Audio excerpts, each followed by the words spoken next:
नमस्कार बांगला साहित्य चर्चार ग्रुपे तुम्हारे सकल के स्वागत जानाई। आज के आमरा कथा बोलबो विद्यापतिर लेखा भावोल्लास पर्यायेर एकटी गुरुत्वपूर्ण पद की कहबरे सखी आनंदोर। जे पदटी এই মুহূর্তে क्लास 11 अर्थात एकादश श्रेणीर जे बांगला सिलेबास ताদের द्वितीय सेमिस्टारे এই कविताटी रयेछे। भावोल्लास पर्यायेर एकटी गुरुत्वपूर्ण पद बा कविता जाई बोली ना केन, की कहबरे सखी आनंदोर। এই পদটি সম্পর্কে আলোচনা করবার আগে বা পদটির প্রতিটি লাইন বুঝে নেবার আগে আমাদেরকে একটু সংক্ষেপে বুঝে নিতে হবে ভাবোল্লাস ব্যাপারটা কি। আমরা জানি যে আমাদের বৈষ্ণব পদাবলী মূলত লেখা হয়েছে বৈষ্ণবদের নিজস্ব যে অলঙ্কার শাস্ত্র যাকে বলা যেতে পারে তা হলো শিরূপ গোস্বামীর লেখা উজ্জ্বল নীলমণি। উজ্জ্বল নীলমণিতে আমাদের যে কৃষ্ণকে সামনে রেখে ভক্তির যে বিভিন্ন विभाजन करे जे पंच रसेर कथा बला हयेछे तार मध्य श्रेष्ठ रस रूपे चिन्हित करा हयेछे मधुर बा उज्ज्वल रसके, जाके लौकिकभावे सिंगार रस बला हय, जार मूल कथा हच्छे कृष्णके प्रेमिक रूपे कल्पना करे भजना करा। এই যে প্রেমিক রূপে কৃষ্ণকে ভজনা করা সেখানে আমরা জানি যে যারা কৃষ্ণকে প্রেমিক রূপে কল্পনা করে ভজনা করেছেন তাদের মধ্যে শ্রেষ্ঠ হচ্ছেন রাধা ঠাকুরানী। कारण मने करा है प्रेमेर सार भाव, भावेर सार महाभाव और सेई महाभाव स्वरूपिणी हच्छेन राधा। कारण कृष्णेर स्वरूप शक्ति स्वरूप जे लादिनी शक्ति बा आनंद शक्तिर कथा बला हय सेई लादिनी शक्ति तो राधा। लीला करार जन्यई तो कृष्णेर लादिनी शक्तिर अंश राधा और एकटा देहरूप धारण करे कृष्णेर संगे प्रेमो लीला करेछेन। ताहले राधार जे कृष्ण प्रेम तार कोनो तुलना हय ना। এই রাধার কৃষ্ণ প্রেম তথা যাকে আমরা মধুর রস বা শৃঙ্গার রস বা উজ্জ্বল রস বলি সেটাকে অবলম্বন করেই কিন্তু বৈষ্ণব পদাবলী সাহিত্য লেখা হয়েছে। এই যে শৃঙ্গার রস বা মধুর রস বা উজ্জ্বল রস তাকে দুই ভাগে ভাগ করা হয়, বিপ্রলম্ভ এবং সম্ভোগ। বিপ্রলম্ভ ব্যাপারটা হলো যে যখন নায়ক নায়িকার মধ্যে কোনো আলিঙ্গন বা চুম্বনাদি জাত যে মিলনের আনন্দ সেটা থাকে না, তাকে আমরা বিপ্রলম্ভ বলে থাকি। আর সম্ভোগ যেখানে এই চুম্বন বা আলিঙ্গনাদির দ্বারা যে মিলনের আনন্দ সেটাকে প্রকাশ করা হয়। এখন এই যে বলা যেতে পারে সম্ভোগ এবং বিপ্রলম্ভ দুই ভাগে আমাদের শৃঙ্গার রস বা মধুর রসকে ভাগ করা হলো। এদের মধ্যে আবার এই যে আমরা সম্ভোগের কথা বললাম যা দর্শন আলিঙ্গন এবং চুম্বনাদির দ্বারা সম্পন্ন হয় অর্থাৎ মিলনের আনন্দ যাকে এক কথায় বলা হয় তাকে আবার চার ভাগে ভাগ করা হচ্ছে। তাকে বলা হচ্ছে যে তাকে যে চার ভাগে ভাগ করা হচ্ছে তার মধ্যে রয়েছে সংক্ষিপ্ত, সংকীর্ণ, সম্পন্ন এবং সমৃদ্ধিমান। এই চার ভাগে মূলত ভাগ করা হচ্ছে আমাদের সম্ভোগ যে পর্যায়টিকে। আবার অনেকে মনে করেন যে এই যে চারটি ভাগ এই চারটি ভাগ আসলে সম্ভোগের দুটো পর্যায় রয়েছে, একটাকে বলা হচ্ছে মুখ্য সম্ভোগ আর একটাকে বলা হচ্ছে গৌণ সম্ভোগ। এই মুখ্য সম্ভোগের মধ্যে রয়েছে এই চারটি ভাগ অর্থাৎ সংক্ষিপ্ত, সংকীর্ণ, সম্পন্ন এবং সমৃদ্ধিমান। আর একটাকে বলা হচ্ছে গৌণ সম্ভোগ যেটা মূলত স্বপ্নে নায়ক নায়িকার মিলনের আনন্দটাকে প্রকাশ করে। যাই হোক, এত তত্ত্বে যাওয়ার দরকার নেই। এখন এই যে সম্ভোগ, এই সম্ভোগ তো শুধুমাত্র নায়ক নায়িকা সরাসরি প্রত্যক্ষভাবে মিলনের আনন্দজাত যে অবস্থান তাকে তো চিহ্নিত করে না, তা যে আরেকভাবেও হতে পারে, ভাবের জগতেও মিলন হতে পারে। সেই ভাবের জগতে যে মিলন বা সম্ভোগ, সম্ভোগ শব্দটা যেটাকে ঠিক চিহ্নিত করা উচিত নয়, বরং বলা যেতে পারে যে ভাবের জগতে রাধা কৃষ্ণের যে মিলনের আনন্দ তাকেই বলা হয় ভাবোল্লাস। তাহলে ভাবোল্লাস কি না, ভাবোল্লাস হচ্ছে নায়িকা রাধা যখন তার আপন ভাবের জগতে কল্পনার জগতে নায়ক কৃষ্ণের সঙ্গে মিলিত হন, কল্পনায় যখন নায়ক নায়িকার মিলন হয় এবং সেই মিলনের যে আনন্দ তাকেই এক কথায় বলা হয় ভাবোল্লাস বা ভাব সম্মিলনও বলা হয়। এটা প্রাথমিকভাবে দেখতে গেলে এটাকে ঠিক বিপ্রলম্ভের মধ্যে রাখা যায় না, এটাকে সম্ভোগের মধ্যেই রাখা উচিত, কিন্তু সম্ভোগ শব্দটা দিয়ে একেবারে বলা যেতে পারে যে ঠিক একে চিহ্নিত করাও যায় না। যাই হোক, তো এই যে ভাবোল্লাস যা আসলে ভাবের জগতে মিলন, এখন ভাবের জগতে মিলনের প্রয়োজনীয়তা কেন হলো এটা একটা প্রশ্নচিহ্ন তৈরি হয়। আসলে আমাদেরকে মনে রাখতে হবে যে আমরা যে বিপ্রলম্ভের কথা বলছি তাকে যে 4 ভাগে ভাগ করা হচ্ছে, পূর্বরাগ, মান, প্রেম বৈচিত্র্য এবং প্রবাস।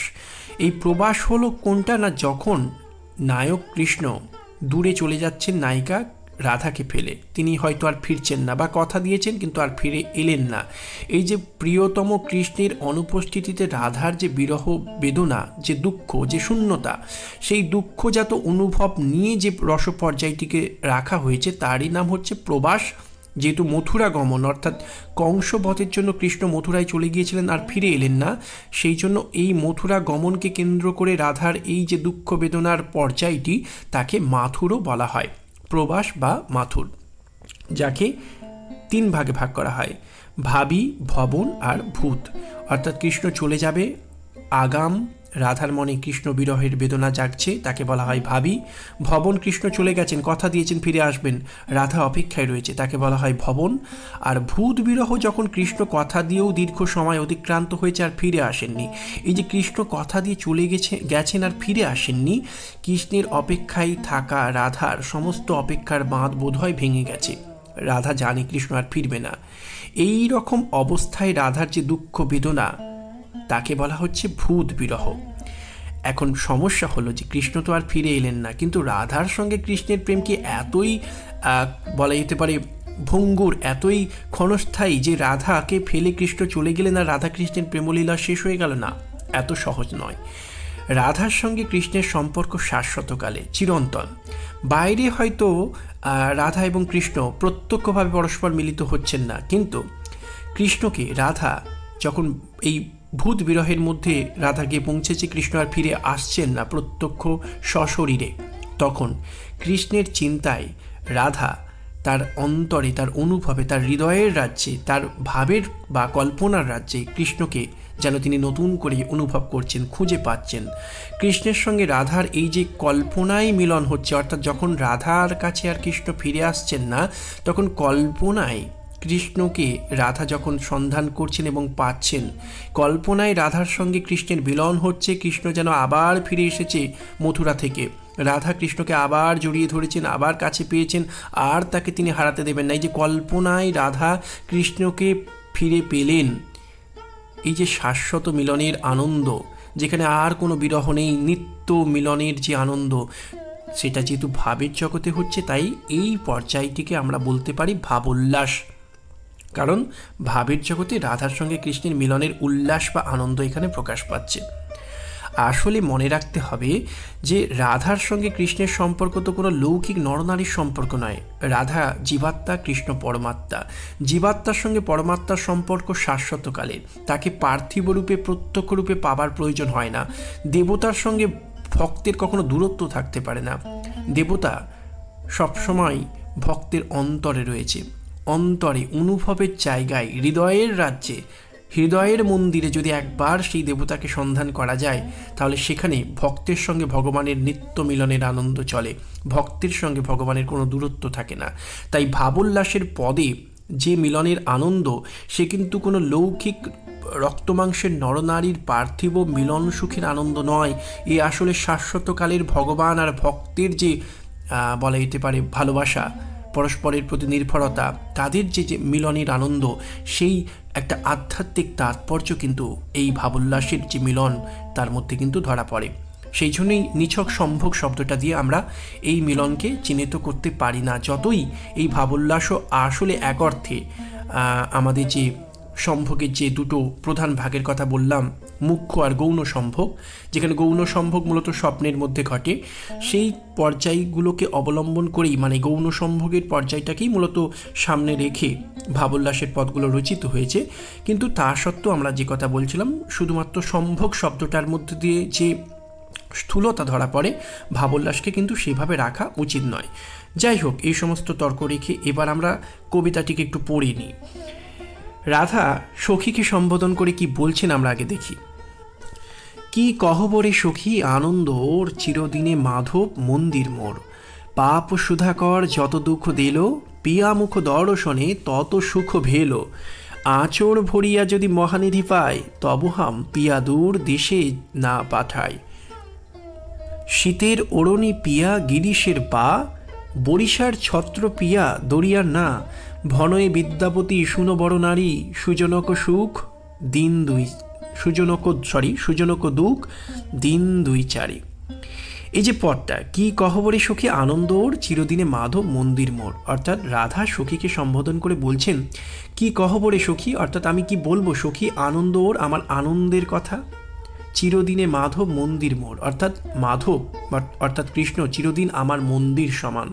অর্থাৎ আমরা তো বলি আমাদের অন্তরটা হচ্ছে একটা পবিত্র মন্দিরের মতো যেখানে ঈশ্বর অবস্থান করে, তাই রাধা এখানে সেই অন্তরের মধ্যে এবার কৃষ্ণকে সন্ধান করেছেন।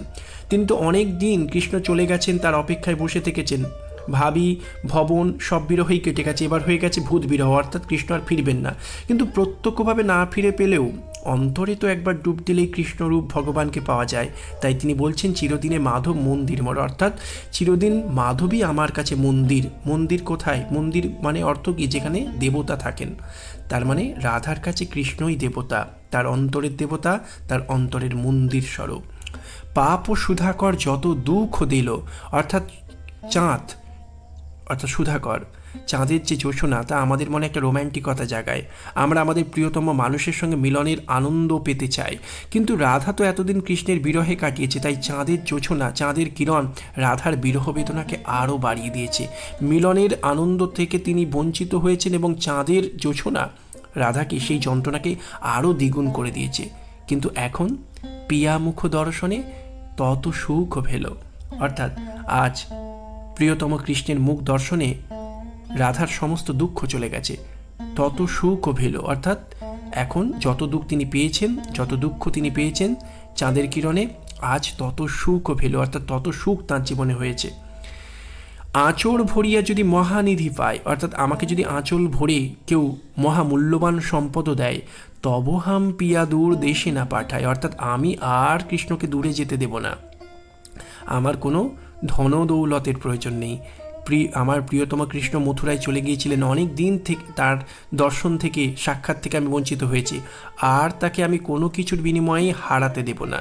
শীতের অরণি পিয়া গিরিশের বা, অর্থাৎ আমার কাছে আমার প্রিয়তম কেমন না শীতের অরণি, শীতের ওড়নাসে, আমার শীত নিবারণের আচ্ছাদনসে, পিয়া মানে আমার কৃষ্ণ, গিরিশের বা, গিরিশ মানে গ্রীষ্মকালের বা বাতাস, গ্রীষ্মের ঠান্ডা বাতাস যা হৃদয়কে ঠান্ডা করে, শীতল করে। বরিশার ছত্র পিয়া, বর্ষাকালের ছত্র মানে ছাতা আমার প্রিয়তম, অর্থাৎ বর্ষাকালে সমস্ত প্রাকৃতিক দুর্যোগ থেকে বেঁচে থাকার আশ্রয়, ছায়াটা আমার কাছে আমার ছত্রস্বরূপ আমার প্রিয়তম কৃষ্ণ। দরিয়ার না, অর্থাৎ সমুদ্র বা নদীর যে জলধারা, তাতে পার হওয়ার জন্য যে নৌকাটার প্রয়োজন হয়, সেই দরিয়ার না, অর্থাৎ আমার কাছে নৌকা আমার কৃষ্ণ। আর কি বলছেন না, শেষে এবার আমাদের বিদ্যাপতি কথা বলছেন। ভনই বিদ্যাপতি শুনো বড় নারী, অর্থাৎ বিদ্যাপতি বনিতাই বলছেন শুনো বড় নারী, অর্থাৎ হে বরণীয় নারী, অর্থাৎ হে রাধা, সুজনক দুঃখ দিন দুই চারি, অর্থাৎ যিনি প্রকৃত সুজন হন তার বিরহে যে দুঃখ নায়িকার হয় সেটা বেশি দিন জন্য স্থায়ী হয় না। সুজনক দুঃখ দিন দুই চারি, অর্থাৎ সুজন মানুষের দুঃখ 2-4 দিনের জন্যই হয়। যিনি প্রকৃত সুজন, যিনি প্রকৃত ধার্মিক, তিনি কখনো তার পছন্দের মানুষকে, তাকে যিনি ভালোবাসেন, সেই ভালোবাসার মানুষকে 2-4 দিনের বেশি দুঃখ দিতে পারেন না। তিনি কখনো দুঃখ দিতেই জানেন না। কৃষ্ণ হচ্ছেন সেই সুজন, সেই ধার্মিক, যিনি কখনো রাধাকে দীর্ঘদিন বিরহ যাতনার মধ্যে ফেলে রাখতেই পারেন না। আমরা জানি যে ভাবোল্লাস পর্যায়ের পদের শ্রেষ্ঠ কবি হচ্ছেন বিদ্যাপতি, এবং বিদ্যাপতির সেই ভাবোল্লাস পর্যায়ের যে শ্রেষ্ঠত্ব তার সার্থক প্রকাশ হচ্ছে এই পদ, যেখানে রাধা আমাদের সখীকে সম্বোধন করে বলছেন যে কি কহবরে সখী আনন্দ ওর, চিরদিন মাধব মন্দির মোর, চিরদিনে মাধব মন্দির মোর, অর্থাৎ আমার কাছে আমার আনন্দের কথা আমি আর প্রকাশ করতে পারছি না। আমার মন্দির আমার কাছে আমার প্রিয়তম কৃষ্ণ। আমাকে অনেক দুঃখ দিয়েছে চাঁদ তার কিরণ দিয়ে, আমি প্রিয় মিলনের জন্য ছটফট করেছি, কিন্তু আজ প্রিয়তমকে পেয়ে আমার সমস্ত দুঃখ চলে গেছে। আঁচল ভরে যদি কেউ আমাকে মহামূল্যবান সম্পদও দেয়, আমি আর প্রিয়তমকে দূরে সরে যেতে দেব না। প্রিয়তম আমার কাছে শীতের ওড়না, গ্রীষ্মের হচ্ছে বাতাস, বর্ষার ছাতা, মাছ দরিয়ার নদীর বা সমুদ্র পারাবারের নৌকা স্বরূপ। তাই বিদ্যাপতি বলছেন যে সুজন মানুষ কৃষ্ণ, তার বিরহে কিছুদিন তুমি রাধা দিন কাটিয়েছো ঠিকই, কিন্তু এবার তোমার সুখের দিন এলো। আসলে বিদ্যাপতি বলছেন যে তুমি তো প্রত্যক্ষভাবে কৃষ্ণের জন্য, কৃষ্ণকে পাওয়ার জন্য অপেক্ষায় ছিলে। তোমার বিরহ যাতনার, তোমার মাথুরের দিন শেষ, এবার তুমি অন্তরে ডুব দাও। অন্তরে যদি ডুব দিতে পারো তাহলে সেখানে যে মিলনের আনন্দ তার নিত্যকালের, সেখানে আর প্রত্যক্ষ শরীরের প্রয়োজন হয় না, ফলে সেখানে আর বিরহেরও কোনো সুযোগ থাকে না। সেই মিলন নিত্য মিলন, ভক্ত ভগবানের মিলন। আসলে একটা জিনিস মনে রাখতে হবে, অনেকেই মনে করেন যে ভাব সম্মেলনের পর্যায়টিকে তৈরি করা হয়েছে এই কারণেই যে এই ভাব সম্মেলনের কথা কিন্তু আমাদের যে বৈষ্ণব রসশাস্ত্র স্বরূপ যে উজ্জ্বল নীলমণি, তাতে কিন্তু ভাব সম্মিলনের কথা সেইভাবে নেই। ভাব সম্মিলনের কথা একমাত্র রয়েছে পদকল্পতরুতে এবং ভক্তি রসামৃত সিন্ধুর মতো কোনো কোনো গ্রন্থে। আসলে ভাব সম্মিলন ব্যাপারটা এসেছে এই কারণেই যে যেহেতু পূর্বরাগ মান প্রেমবৈচিত্র্য প্রবাসের মধ্য দিয়ে মিলনের আনন্দটাকে শেষ করা হচ্ছে, বা রাধাকৃষ্ণের প্রেমের লীলাটাকে শেষ করা হচ্ছে। কৃষ্ণ মথুরায় গেলেন আর ফিরে এলেন না। এই যে কৃষ্ণের সঙ্গে রাধার প্রেম তো শাশ্বতকালের, তা কখনোই কৃষ্ণের কংসবধের জন্য মথুরায় চলে যাওয়াতে সেই মিলনের আনন্দ, সেই প্রেমলীলা কখনোই সমাপ্ত হতে পারে না। তাই একটা রসপর্যায় রূপেই কিছুটা কাল্পনিক একটা রসপর্যায় সৃষ্টি করলেন বৈষ্ণব কবিরা, যেখানে তিনি দেখালেন যে কৃষ্ণ নেই বা ফিরে এলো। রাধার সঙ্গে কৃষ্ণের সম্পর্ক তো শুধু শরীরই সান্নিধ্য বা প্রত্যক্ষ উপস্থিতির ওপর নির্ভর করে না, তাদের সম্পর্ক শাশ্বতকালীন। তাই তারা একটা পর্যায় তৈরি করলেন যেখানে কল্পনায় রাধাকৃষ্ণের মিলনটাকে তারা দেখালেন।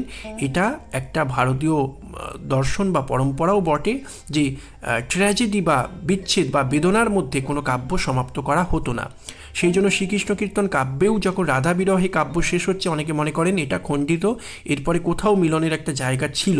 কারণ ভারতীয় দর্শন বিচ্ছেদের মধ্যে, বেদনার মধ্যে, ট্র্যাজেডির মধ্যে কাব্য সমাপ্ত করবার ভাবনায় বিশ্বাসী নয়। ফলে বৈষ্ণব কবিরা মথুরা লীলা অর্থাৎ কৃষ্ণের মথুরায় চলে যাওয়ার পর, কংসবধের জন্য মথুরায় চলে যাওয়ার পর সেখানেই কাব্যটিকে বা পর্যায়টিকে শেষ না করে একটা কাল্পনিক রস পর্যায় তৈরি করলেন, যার নাম ভাবোল্লাস। এবং এই যে কি গহ্বরে সুখে আনন্দ ওর, এই পদটিতে রাধা তার কৃষ্ণ নির্ভরতার কথা প্রকাশ করেছেন, কৃষ্ণকে পাওয়ার আনন্দের কথা বলেছেন।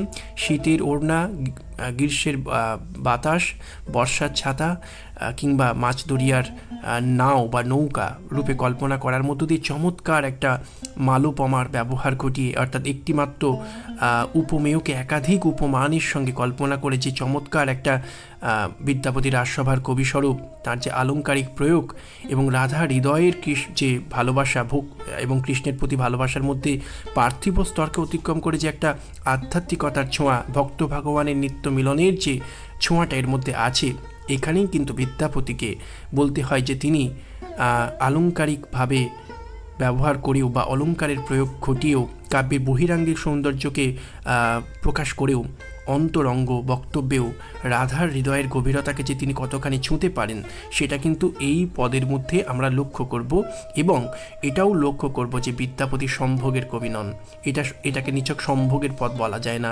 এ পদ সম্ভোগের সমস্ত, বলা যেতে পারে স্থূলতা, শরীরী সান্নিধ্যের সমস্ত রকমের মলিনতাকে ছুঁয়ে, ধূপ যেমন পুড়ে গন্ধ বিকিরণের মধ্য দিয়ে নিজের পবিত্রতাকে রক্ষা করে, এই যেন সেই পবিত্র প্রেমের, সেই আধ্যাত্মিকতার যে স্পর্শ পেতে পারে যে প্রেম দেহসীমাকে অতিক্রম করে এক অলৌকিক এক আধ্যাত্মিকতার স্তরকে স্পর্শ করে, সেই শাশ্বত, সেই চিরন্তন প্রেমের একটা বার্তা দেয়। নিছক দেহ সান্নিধ্য জাত যে স্থূল প্রেম, সেই প্রেমকে কিন্তু এই প্রেম অতিক্রম করে গেছে। এই মিলন তাই নিছক সম্ভোগের মিলন নয়, এই মিলন শাশ্বত মিলন, এই মিলন হৃদয়ের রাজ্যে মিলন। এটা কিন্তু মনে রাখতে হবে যে বিদ্যাপতি নিছক সম্ভোগের কবি নয়। ভাবোল্লাসের এই পদগুলোই কিন্তু তার বার্তা দেয়। কি গহ্বরে সখী আনন্দ নিয়ে আজকের আলোচনা এখানেই সমাপ্ত। আলোচনা ভালো লাগলে অবশ্যই আমাদের চ্যানেলটির সঙ্গে থাকবেন, প্রয়োজনে সাবস্ক্রাইব করবেন। বাংলা সাহিত্য চর্চার সঙ্গে থাকার জন্য সকলকে ধন্যবাদ জানাই।